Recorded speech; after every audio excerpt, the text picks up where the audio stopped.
I woke up today and sat down on my PC to have a very stark realization that something was going on. Lots of people were messaging me about Ashes of Creation. As I was beginning to look things up, it became very apparent to me that Ashes of Creation was coming to the forefront of what I thought was going to happen all along. It was crashing and burning with brilliant light. See, the game was being created and mostly funded, or so we thought, by a Stephen Sharif, who put out this statement today stating that a board has taken over control and has made some decisions that he didn't agree with, so he resigned as CEO and now a mass layoff is happening. This is the same company just a few years ago that was telling everyone that there wasn't a board of directors to answer to. And now there's paperwork showing up that people have found filed with the state of California that S-Fan was showing over on his stream the other day, that the only member of the board is Sharif himself. On top of that, there was an ownership change also filed with the state of California to a Corin El Borriaco, who happens to be one of the people he worked with in his previous days in an MLM screening, which makes you wonder if it has anything to do with the lawsuit that was filed against them for the $850,000 that they owed to Ballard Saffer of the Sarah Systems, which is the cloud services they were using, who claims they have nearly $1 million in unpaid fees, who then took the game into an early access for $50 in either an attempt to gain enough money from their player base to pay off some of this debt. But then it makes you wonder where all the money went, because they put the game up for Kickstarter in 2016 and 2017, making $3.2 million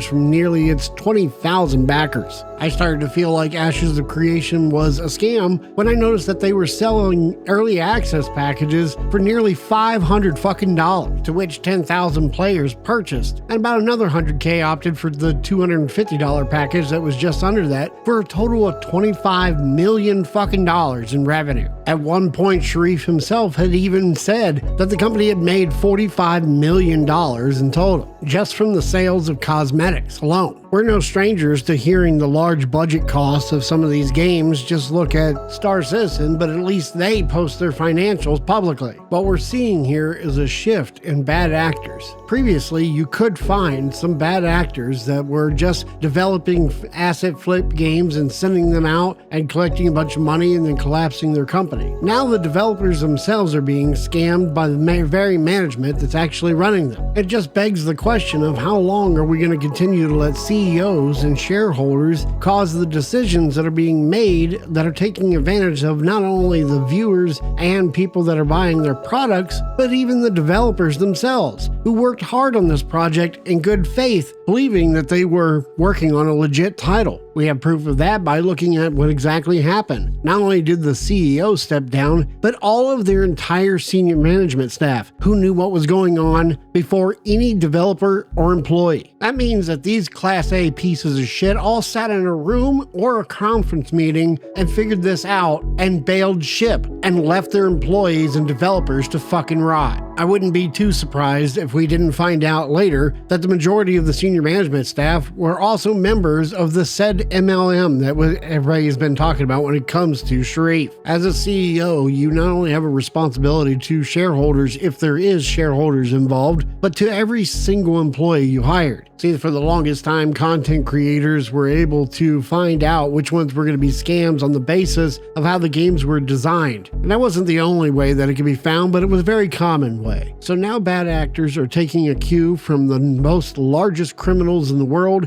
and that is the CEOs that we have seen of AAA companies who have bagged millions of dollars in bonuses for themselves, so now they're taking a play from that playbook. What they're doing is hiding in plain sight and then pulling the rug out from underneath everybody. So now nobody is in the know except for whoever's involved in the upper leadership. And then they get the head start to get out when things start to get hairy. And if it doesn't get hairy, they ride it out until eventually there's a problem or something that they can't get out from underneath of, and they cut all their losses and just leave. It's clear as day white collar crime that they get away with because they're professionals and they understand how it works. along with having the millions of dollars that have been given to them to afford legal counsel that either gets them out scot-free of something because of the legal loopholes or buys them enough time that it no longer matters. It's nothing new, and we've seen it covered by lots of people throughout the gaming space. I typically don't cover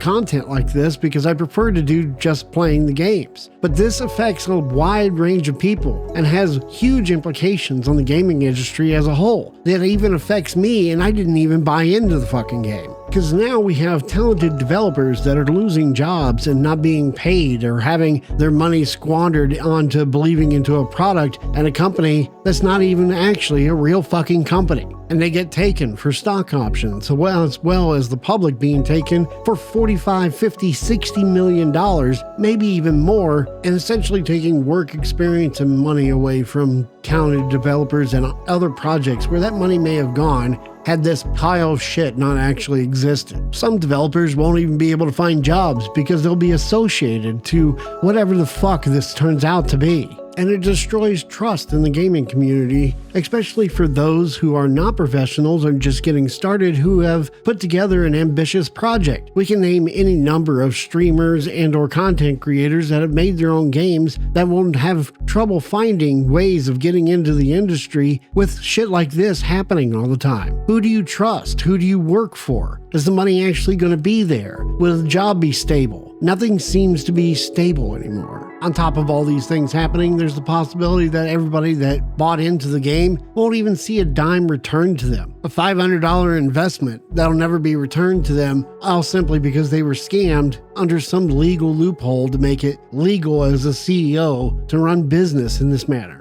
If you're one of the many people that actually invested in this game, whether you're the $500 or the $50 investor, you should go over to the Steam page and let your feelings be known. But at the end of the day, one of the people that's also going to be hurt in this manner is going to be Steam itself, because they're going to be stuck holding the bag while Sharif walks away in the sunset. If you're one of the many people that actually bought into the game, or even if you didn't, I'd love to hear your opinion down below. Let me know what you think of the situation with Ashes of Creation. Thank you for watching the video today. Make sure you like the video and subscribe. It helps out the channel a great deal. And I will see you in the next one. Peace.